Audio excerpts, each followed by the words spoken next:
Donc bienvenue ce soir sur la web radio Oville Lumière. Donc ce soir nous avons un invité exceptionnel qui est Monsieur Benjamin Massot-Pelé, donc qui est joueur à Istres depuis 2014. Bonsoir Monsieur Massot-Pelé. Bonsoir. En ma compagnie il y aura aussi Frédéric Kramer qui est aussi consultant handball sur la web radio. Salut Frédéric. Bonsoir François, bonsoir Benjamin Massot-Pelé, bonsoir à tous. Et c'est vrai qu'on a le privilège aussi d'avoir quand même un vice-champion de France de 2009, 2010, 2011 et 2012. C'est vraiment un honneur aussi d'avoir Benjamin Massot-Pelé. Je crois que tu as pas mal de questions pour notre invité, Frédéric. Tout à fait, oui. Je vais te laisser la main. Vas-y. D'accord. Alors, bonsoir Benjamin Massot-Pelé. Je vous remercie encore une fois d'être avec nous ce soir sur la web radio Ville Lumière. Je vais un peu donner votre parcours professionnel. S'il y a des erreurs, vous me le dites. Donc vous avez fait 4 ans sur les dernières années, les 5-6 dernières années. Vous êtes joueur de Istres depuis 2014 jusqu'en 2016 par rapport à votre contrat. Vous avez joué une année à Villiers et 4 ans à Chambéry avant. J'ai fait 2 ans à Villiers. Et j'ai fait 4 ans à Chambéry. Oui, tout à fait. Voilà, vous êtes ailier droit du club professionnel de division 1 de Istres et vous jouez au poste d'ailier droit. C'est ça. Voilà, donc mes premières questions en fait, quels sont vos meilleurs moments passés à Chambéry par rapport à ces années, aux années que vous avez faites et au pourcentage, parce que vous avez un pourcentage de buts dans les saisons qui avoisine entre plus de 80%, entre 40 et 80% de tirs réussis. Quels sont les meilleurs moments que vous avez eus au club de Chambéry? Et puis, les meilleurs, vraiment d'un point de vue collectif avec l'équipe, un des plus bons moments, c'est quand on a battu Barcelone en Ligue des Champions à Chambéry. Oui. Ça, c'était vraiment quelque chose de fort. Et derrière, on arrive à se qualifier pour les huitièmes de finale de la Ligue des Champions. Et voilà, après, je garde vraiment beaucoup de bons souvenirs de Chambéry. Et, puis, un de mes meilleurs souvenirs aussi, ce serait le match que j'ai joué contre Créteil où j'ai mis 13 buts. Et, voilà, après, il y en a beaucoup de bons souvenirs à Chambéry. D'accord. Ensuite, je voulais savoir, donc demain vous jouez en Coupe de France contre le PSG. Ouais. Cette saison, vous les avez déjà rencontrés 2 fois en championnat, donc une fois à domicile où vous avez perdu de 4 buts, et le match retour qui a été il y a 2 semaines où vous avez perdu 41-20 à Paris. Je voulais savoir comment vous allez étudier l'équipe et essayer de battre cette équipe malgré les 2 défaites en championnat. Est-ce que c'est une autre partie de compétition, donc comme c'est la Coupe de France, où tout joue sur un match et vous avez une stratégie différente du championnat en fait? Non, je pense que oui, on va essayer d'attaquer ce match comme on peut attaquer le match en championnat, comme on attaque tous nos matchs. Voilà. Après, on avait réussi à faire une bonne performance à la maison en essayant de maintenir Paris à 4 buts. Voilà, après, à l'extérieur, il y a 2 points, ça s'est beaucoup moins bien passé. Maintenant, à nous de nous rappeler de ce qui n'a pas fonctionné et ce sur quoi on a pêché dans le jeu pour pas réitérer les mêmes erreurs. Et essayer d'être le plus compétitif possible. Maintenant, on sait très bien que demain, ça va être un match très, très, très difficile pour nous parce que Paris, on ne compte plus le nombre de stars et de super joueurs qu'ils ont. Donc, voilà, nous, on ne joue pas dans la même catégorie que tout à fait. Donc, du coup, nous, on doit juste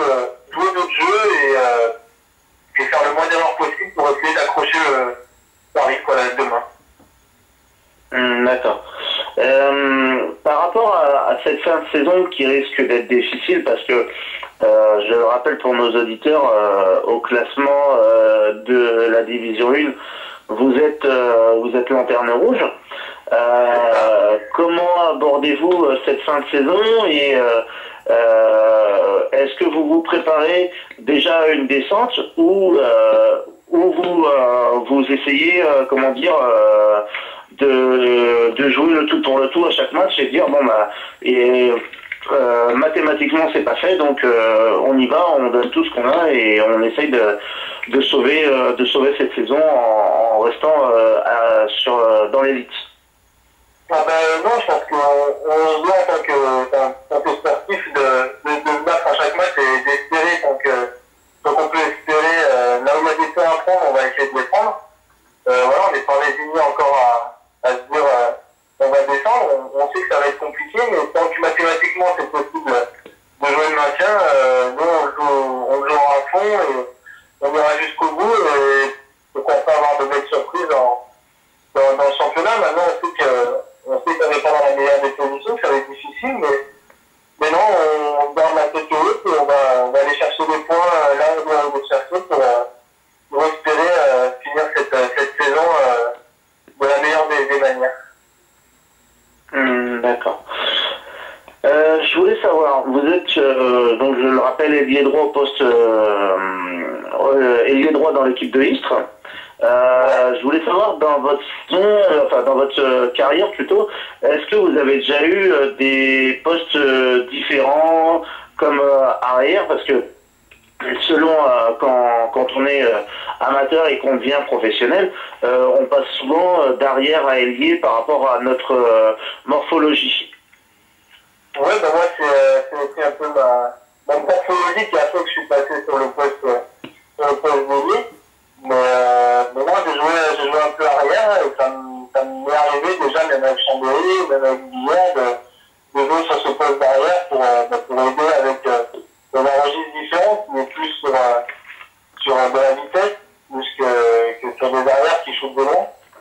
Donc ça m'est arrivé de jouer arrière un peu pour apporter quelque chose de différent sur ce poste-là, mais maintenant non, essentiellement mon temps de jeu se situe sur le poste des droit. D'accord. Je voulais faire une petite aparté par rapport à votre profil. Donc, permettez-moi de vous souhaiter donc si je ne me trompe pas, un joyeux anniversaire, bon, malgré quelques jours de retard, puisque vous êtes né un 15 février. C'est ça. Merci beaucoup, si je me trompe pas. Mais bon, je me permets de vous souhaiter un joyeux anniversaire. Qu'est-ce que je veux dire? Donc en fait, je le rappelle pour tous nos internautes et nos auditeurs, la France a été cette année pour la 5e fois championne du monde.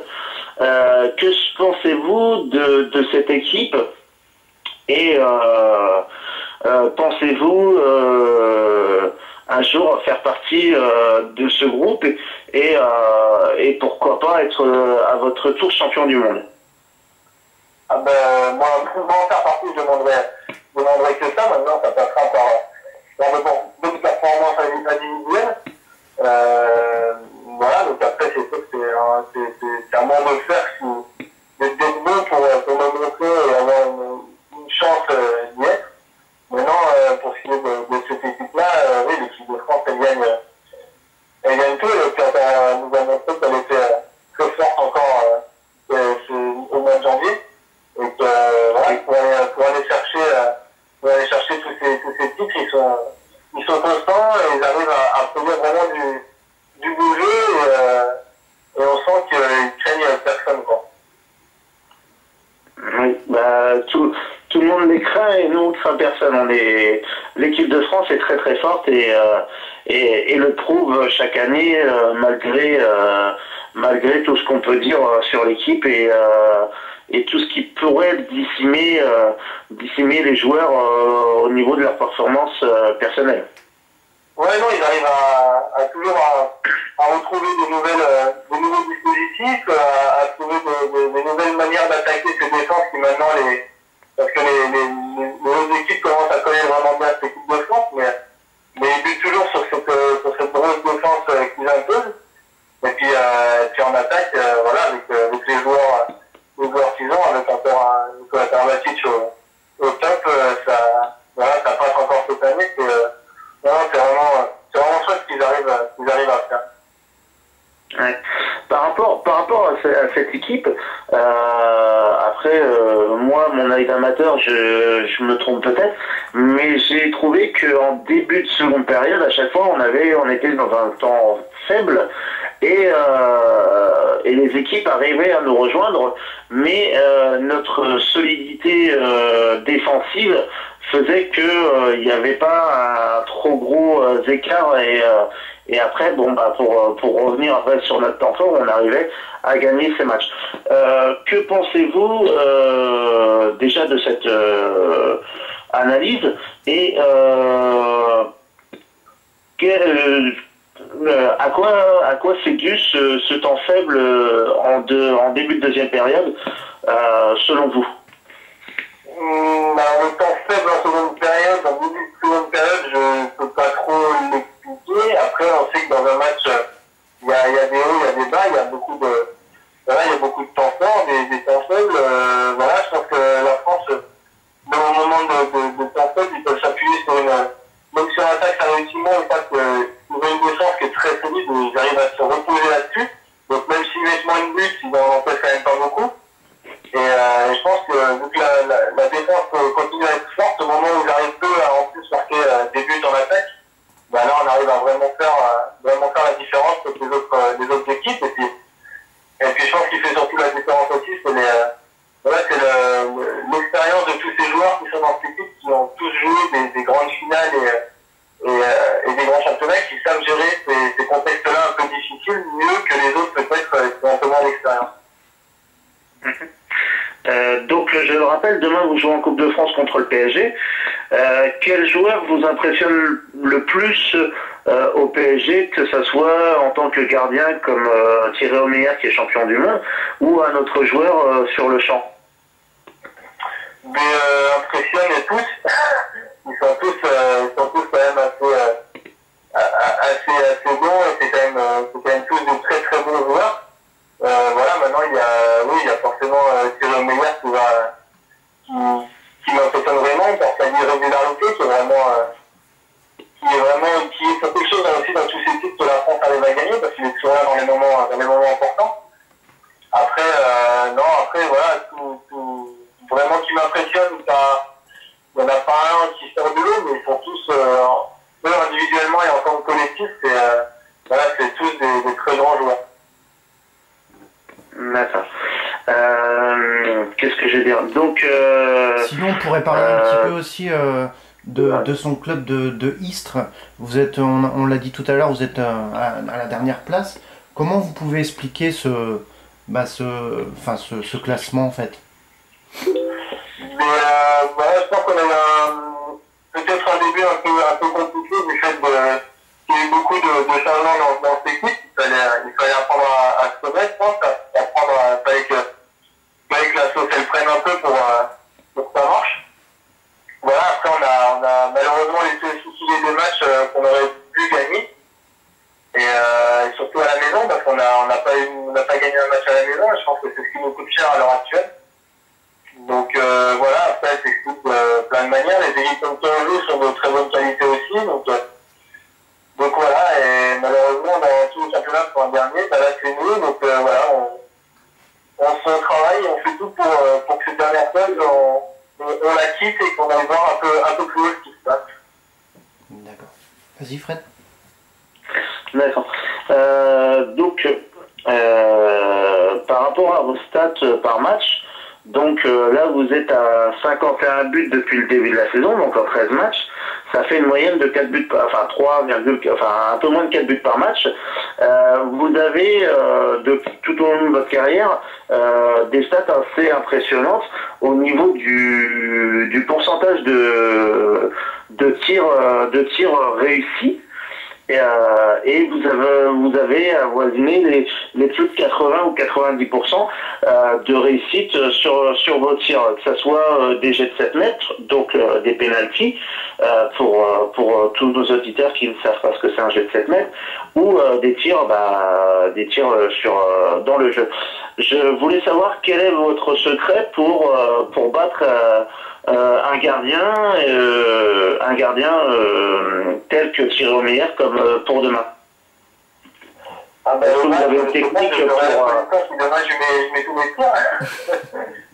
Oui. Non, maintenant, la solution, je ne sais pas, c'est surtout travailler, travailler son shoot. Voilà, après, il y a des jours où ça réussit, des jours où ça réussit moins, des jours où ça réussit plus. Voilà, c'est surtout du travail, et voilà, prendre le temps, et voilà, quoi. Après, il n'y a pas une recette miracle, quoi. D'accord. Et la Coupe de France reste toujours aussi, comme dans le football, hein, ça reste magique, peut-être un exploit, on ne sait jamais. En tout cas, c'est tout le mal qu'on souhaite à l'équipe de Istres. Merci. Vas-y Frédéric. C'est bon pour moi. J'ai toutes les informations que je souhaitais. Vous avez peut-être un souhait. Dites-nous que parce que là vous êtes jusqu'en 2016 avec le club de Istres. Est-ce que si dans l'éventualité où Istres venait à descendre, est-ce que votre choix pour changer de club serait primordial, ou vous resteriez au club de Istres pour essayer de remonter avec le club? Non, mais moi, la priorité, ça a toujours été d'essayer d'évoluer au plus haut niveau. Après, voilà, si j'en ai la possibilité de pouvoir continuer, j'explorerai toutes les pistes, et je verrai ce qui peut se reposer. Si je sais que même si on venait à descendre, le projet est intéressant de rester pour rejouer la montée et construire quelque chose d'encore plus solide pour les années à venir. D'accord. Et pour votre carrière professionnelle, ça serait un plus mentalement de pouvoir remonter avec le club de Istres, et puis oui, aussi, d'accord. François, tu as d'autres questions pour oui. notre invité? J'en ai une d'un auditeur là. Tout à l'heure, on avait parlé de votre carrière en fait à Chambéry, des meilleurs souvenirs, et il y a un auditeur qui nous a mis quel est votre pire souvenir à Chambéry et actuellement dans votre carrière, quoi, de Michael. Pire souvenir à Chambéry, peut-être la dernière année que j'ai faite, où j'ai pas beaucoup joué, où voilà, j'ai pas eu beaucoup de temps de jeu, et je suis parti du coup à venir justement pour retrouver ce temps de jeu que j'avais plus à Chambéry. Voilà, après dans le hand, un petit souvenir, ce serait les champions du monde junior que j'ai fait. On a fait une campagne catastrophique, et voilà, ce serait ça le pire souvenir. D'accord. Et une question aussi d'un auditeur de Francis. Donc la question qui vous pose, est-ce que c'est pas, bon, je la pose, est-ce que c'est pas frustrant d'avoir fini vice-champion de France 2009, 2010, 2011 et 2012? Dans quel sens? Je sais pas, c'est frustrant en fait, peut-être. Je pense, excuse-moi de te couper, je pense que est-ce que c'est frustrant de n'être que vice-champion de France et pas avoir atteint ce titre de champion de France? Forcément, oui, j'avais aimé remplacer ce titre de vice-champion de France par un titre de champion de France. Voilà, malheureusement, c'est le sport, c'est comme ça, il faut continuer à travailler, à bosser, pour espérer justement qu'on peut optimiser tout ça. D'accord. Et là, c'est une question de moi. Est-ce que vous pensez que Montpellier, qui c'est qui va être champion de France cette année entre Montpellier et le Paris Saint-Germain?